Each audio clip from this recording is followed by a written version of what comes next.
not exactly sure the exact process they went through as far as what they have to turn in, but they definitely did liquidate their estate. But it wasn't through, I don't think it was through a UCC 1E. They did it through. No, listen. This is Go ahead. Okay?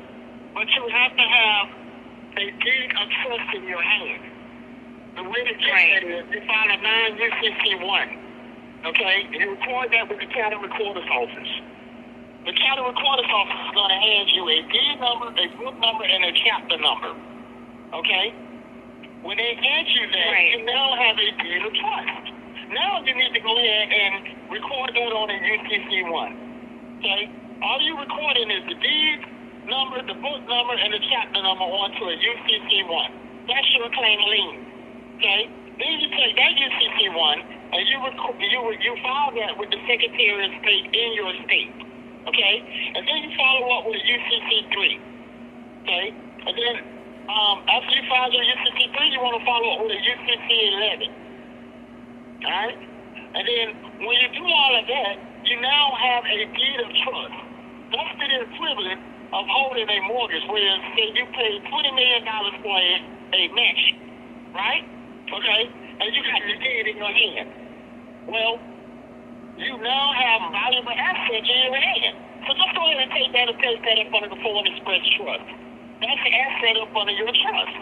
Anything up under the trust is protected up under that particular umbrella. That is the Declaration of Trust.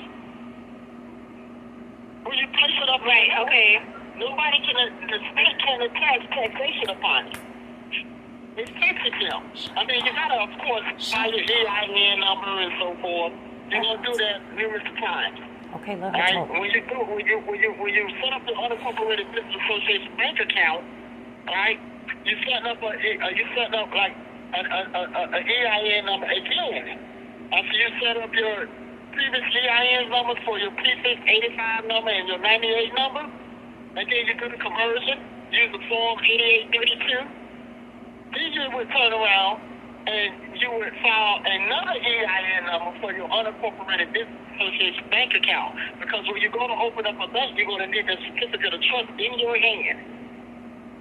If you need to show the bank that, hey, I'm opening this up on a private level only, for private business purposes only. This is a non-profit organization. It's tax exempt under 508c1a. It's just that simple. It's really not complex as most people like to think. Okay, so you're saying that your nonprofit, you're using the nonprofit as the trust, or you're labeling your trust as a nonprofit? That's what it is. Unincorporated business association. Unincorporated just simply means private. Right. So now, when you're saying the deed of trust to do it as a non-UCC, why are you doing it as a non-UCC first? Because if you don't file it as a non-UCC1, really you're going to get to a deed. You don't have no proof that you have possession of the deed.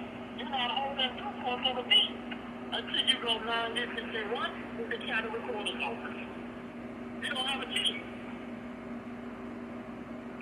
So you're basically using. Okay, go ahead. Go ahead. No, go ahead. Go ahead. You're saying you're using your deed.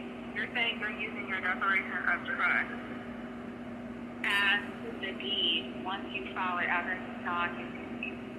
Correct. That's what's turning your trust into the deed. Yes. Absolutely. You got it. And then you don't have to keep, issuing bonds and promissory notes when you want to discharge the debt. For what? I mean, it's an attack. Why do that?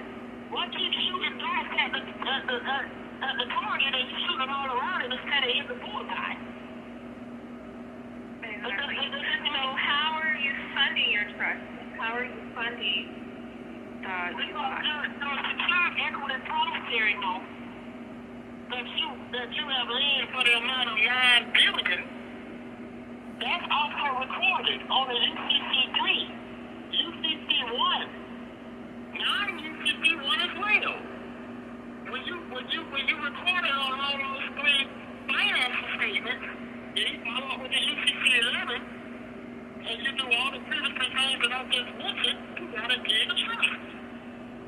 $9 billion. It's not $9 billion in FREs. No. You got $9 billion of unlimited tax exemption, that is unlimited credit, or whatever you want to call it, however you want to term it. Just don't think that you got $9 billion worth of Federal Reserve bank notes. No, that's not what you have. But you got unlimited credit and unlimited tax exemption to purchase property, purchase land, discharge debts. Now you don't have to keep issuing bonds and promissory notes on a case-by-case basis whenever a contractual offer is presented to you or some contractual commercial presentment is presented to you. You don't have to do that. And anytime you take out a mortgage, never, ever take out a mortgage utilizing the Foreign Express Trust. Don't never do that. Don't never use your 98 Texas number, your EIN 98 number. Don't never use that. Always use your Social Security number. And you're saying use that number because that's where you're getting the credit. That's how the credit is extracted. That's why you're able to use the credit, the exemptions, because they're taking the exemptions from your social, not from all the other entities. Because your Social Security number is like a checking account. Right. The number on the reverse side of the Social Security card, the red number, that's your Federal Reserve routing number. They created that when you were born. Right. So anytime your exemption needs to bypass through the Federal Reserve discount window, you're going to use your Federal Reserve routing number. And then you route that about, if you want to say, you want to route that to the receiving bank, so you set up a commercial account, unincorporated business association, bank account, or a commercial deposit account, or a trust enterprise account. The funds will be sent to that account. But if you're going to operate up under the initial Foreign Express Trust, make sure you're sending all those funds to an unincorporated business association. Because when you set that account up, you're telling the bankers that I'm tax exempt. You don't need to report this to IRS. I'm already tax exempt. They already know that I'm tax exempt. My foundation of documents was already established. They know that. The 15575 determination letter is already in place. They know that. So you gotta cross all your T's before you start making moves. Exactly.